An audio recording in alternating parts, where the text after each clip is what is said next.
రాష్ట్రంలో క్రీడల అభివృద్ధికి క్రీడాకారుల ప్రోత్సాహానికి ప్రభుత్వం అధిక ప్రాధాన్యతనిస్తుందని టీడీపీ రాష్ట్ర అధికార ప్రతినిధి పిఠాపురం మాజీ ఎమ్మెల్యే వర్మ పేర్కొన్నారు. కాకినాడ జిల్లా పిఠాపురం ఆర్ఆర్బీహెచ్ఆర్ ప్రభుత్వ జూనియర్ కళాశాల ఆవరణలో నిర్వహించిన ఉమ్మడి తూర్పుగోదావరి జిల్లా స్కూల్ గేమ్స్ పోటీలను మాజీ ఎమ్మెల్యే వర్మ ప్రారంభించారు. ఈ సందర్భంగా ఉమ్మడి తూర్పుగోదావరి జిల్లా అండర్-19 బాలురకు బాలికలకు రగ్బీ ఆర్చరీ పోటీలు నిర్వహించి ఉమ్మడి తూర్పుగోదావరి జిల్లా రగ్బీ ఆర్చరీ జట్లను ఎంపిక చేశారు. ఎంపికైన జట్లు త్వరలో జరగబోయే రాష్ట్ర స్థాయి పోటీల్లో ప్రాతినిధ్యం వహిస్తాయని under nineteen school games secretary Sivaramakrishna తెలిపారు. ఈ సందర్భంగా మాజీ ఎమ్మెల్యే వర్మ మీడియాతో మాట్లాడారు.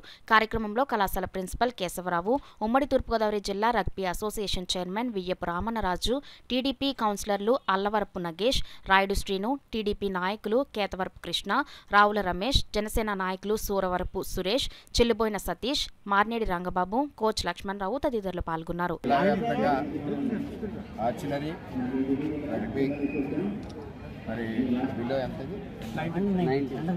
అండర్-19 సెలక్షన్స్ జరుగుతున్నాయి.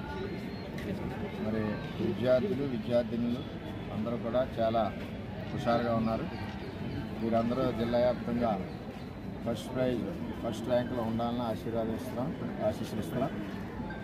దీన్ని దృష్టిలో పెట్టుకుని ఇదివరకు స్పోర్ట్స్ కాంప్లెక్స్ పిఠాపురాన్ని ఆర్ఆర్బీహెచ్ గ్రౌండ్లో మేము 2,80,00,000తో స్టార్ట్ చేసాం. దురదృష్టవశాత్తు గత ప్రభుత్వంలో దాన్ని పక్కకు పెట్టారు. సుమారు 70% వర్క్ అయింది. బ్యాలెన్స్ను కూడా ఈ కూటమి గవర్నమెంట్లో పూర్తి చేసి మరి క్రీడాకారులందరికీ కూడా అందుబాటులో ఇస్తాం. బాస్కెట్బాల్ ఉంది, అందులో వాలీబాల్ ఉంది, ఇండోర్ స్టేడియం ఉంది, ఆర్చరీ ఆడుకోవచ్చు, రగ్బీ ఆడుకోవచ్చు. అన్ని రకాలుగా పిఠాపురంలో క్రీడాకారులకి పుట్టినిల్లు పిఠాపురం. వారందరి కోసమే నేను ఆ రోజు స్పోర్ట్స్ కాంప్లెక్స్ తెచ్చాను. దాన్ని ఉపయోగంలోకి తీసుకొస్తామని చెప్పి